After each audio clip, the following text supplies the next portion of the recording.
Hi! Welcome to this part of my review featuring the Weird Frontiers role-playing game. If you haven't seen the other parts of my review, please check out the playlist in the description below. Weird Frontiers is a Weird West mythos sort of role-playing game in the style of dungeon crawl classics. This time we are going to take a look at two of the character classes, the Mountebank and the Mystic Monk. Let's start with the Mountebank. You have the gift of making easy friendships and being able to convince folks of just about anything. You've hustled from one town to another, doing a wide variety of jobs, but have always found it easy to make $1 by selling trinkets and cures. Much of your stock does little to remedy actual ailments though, which is why you make it a habit not to overstay a welcome in whatever rail town you are visiting. When the odd chain of events started during the 7 days of night, you soon discovered you could add a supernatural catalyst to your remedies, giving them amazing properties that resemble the magical potions found in fairy tales. You spend your free time experimenting with new formulae, both mundane and magical, to aid you and your allies out on the trail. There may come a day when you're ready to reveal your genius to the scientific community, but for now, you prefer the role of the Mountebank, playing your silver-tongued salesmanship to the masses.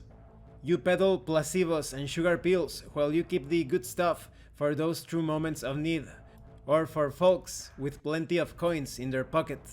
When it comes to hit points, the Mountebank isn't exactly tough. Your crit die isn't remarkable either. Your fumble die is pretty normal. When it comes to action die, you can use your action die for attack rolls and all class ability and skill rolls unless otherwise noted.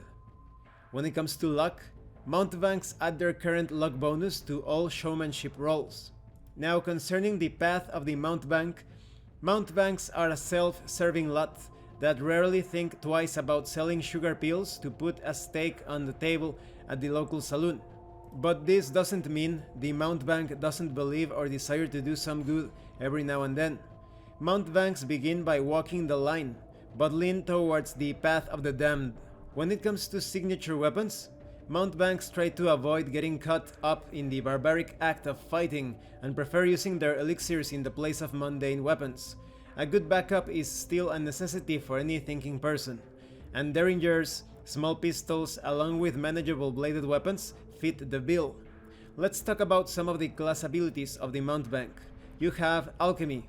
The Mountebank is not only capable of creating genuine remedies for common ailments, but they've also learned to imbue formulae with arcane energy, resulting in creations with unexplainable, wondrous results. These formulae fall into one of two categories, mundane or magical. Let's talk about magical formulae.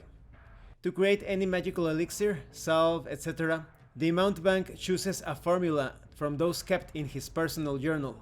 Unlike mundane formulae, a complicated set of tools and brewing equipment are not needed to make magical formulae. The Mountebank merely needs a bit of liquid in a container that they invest with their personal power to make the magic work. Mountebanks begin the game with 4 magical formulae, and they can learn more formulae later on. Then we have mundane formulae. The Mountebank can also craft non-magical compounds such as acids, adhesives, poisons, and even explosives. Proper ingredients must be on hand along with the Mountebank's laboratory. A portable one works fine to make a stable compound. Now let's talk about mutagenic reactions. Mixing various chemicals with unstable components is a risky venture, even for one well versed in alchemy.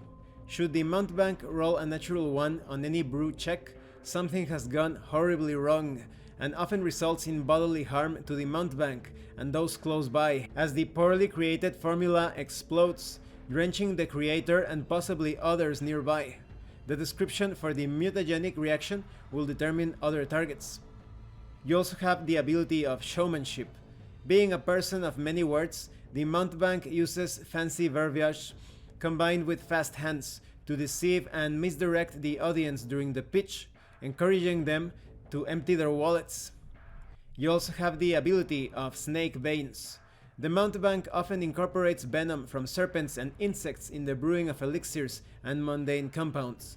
The constant use and accidental exposure builds up a resistance over time. Mountebanks have a really good save bonus against all poison-based attacks. So the Mountebank is a very versatile character. You can create bombs, acid bombs, you can create adhesives, anything that is needed depending on the situation. Now let's talk about the Mystic Monk. The universe is a beautiful, complex dance between light and dark, good and evil, and one cannot exist without the other. You're one of the few that understands the necessity of this balance and the challenge that comes from dedicating your life to protecting it. Perhaps you're a descendant from the exotic lands of the East, come to see the wonders of the frontier firsthand, or maybe you crossed paths with a traveling monk and through his wisdom found the inner peace your soul has been seeking for years. Hours of meditation, studying philosophy, and intense martial arts training have helped you transcend the mind and body, allowing you to push deeper into the psyche to tap a force known as Ki, a living energy connecting all things, an energy used to perform superhuman feats. When it comes to hit points, you are very tough as a Mystic Monk. Your crit die is also pretty good. Your fumble die is normal. When it comes to action die, Mystic Monks use their action die for attack rolls and all class ability and skill rolls unless otherwise noted. When it comes to your Ki die, only the Mystic Monk has mastered the art of channeling living energy, or Ki, as it is known to students of Eastern philosophy. It resonates in all living things, and the Mystic Monk has mastered techniques for tapping into and harnessing Ki to perform their mystic disciplines. Chi use is represented in the game by the roll of a special die called a Chi die. The type of die rolled is determined by character level. The Chi die is also added to all melee attack and damage rolls. When it comes to luck, a Mystic Monk's current luck modifier applies to all initiative checks. Concerning the path of the Mystic Monk, Mystic Monks strive for balance in all things and not only begin by walking the line, but strive to maintain it. Mystic Monks often weigh their actions and how they'll impact the grand scheme of things. This isn't to say the Mystic Monk is immune to emotion, friendship, or even love and the decisions those relationships might influence, but they strive for balance and harmony in most instances. Mystic Monks that successfully walk the line gain a bonus modifier to all interaction rolls with those following any path. If the Mystic Monk strays from the path of balance, they are unable to properly channel their Ki and suffer a penalty to their Ki die, but not other Ki powers until they return to walking the line. Concerning signature weapons, Mystic Monks are masters of martial arts and the use of exotic weapons originating from the Orient. They prefer them to the firearms normally carried in the Western Territory. To reflect their mastery over exotic weapons, Mystic Monks may choose 2 signature weapon slots from the exotic weapons category and inflict 1d6 damage that increases with level, when unarmed, using hand and foot attacks that is. Mystic Monks choosing to carry a firearm as a signature weapon must devote 2 slots to it. So they are not limited like for example the luchador that uses it with a penalty. It is quite viable for a Mystic Monk to use firearms. Now let's talk about some of the class abilities. You have Chi disciplines. The monk has a menu of mystic disciplines. Manifesting Chi disciplines is an exhausting effort and is represented by the expenditure of temporary personality points. Should the monk reach 0 personality, they are considered exhausted and they take a penalty to all actions requiring a roll, until 8 hours of rest can be had. Manifesting a Ki discipline is a free action, and Ki disciplines can stack, but only one may manifest per round. So you have things such as Dragon's Breath. The Mystic Monk taps into the spirit realm, channeling the breath of dragons roaming the hellish realm of the U. The monk's fists and feet ignite with a supernatural flame, inflicting additional fire damage on successful unarmed attacks. You also have the Dragon Hide. The Mystic Monk channels and shapes their Ki, forming a protective barrier that serves as a reptilian second skin over their body. You also have things such as Flight of the Feather.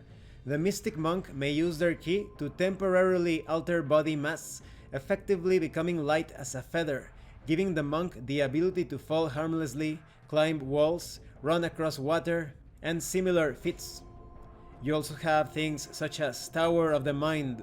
The Mystic Monk harnesses their inner ki, weaving a virtual fortress around their psyche, resulting in increased resistance to mental attacks. You also have other things such as Stealth, that is always active, that is, this is not a ki-powered ability. And you also have Martial Arts, of course.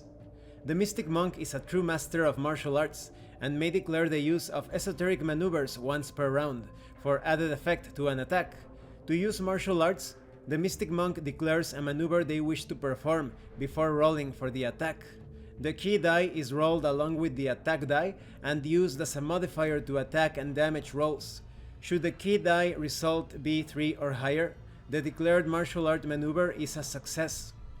You can come up with your own martial arts maneuvers, but they give you some example maneuvers here, such as Disarm.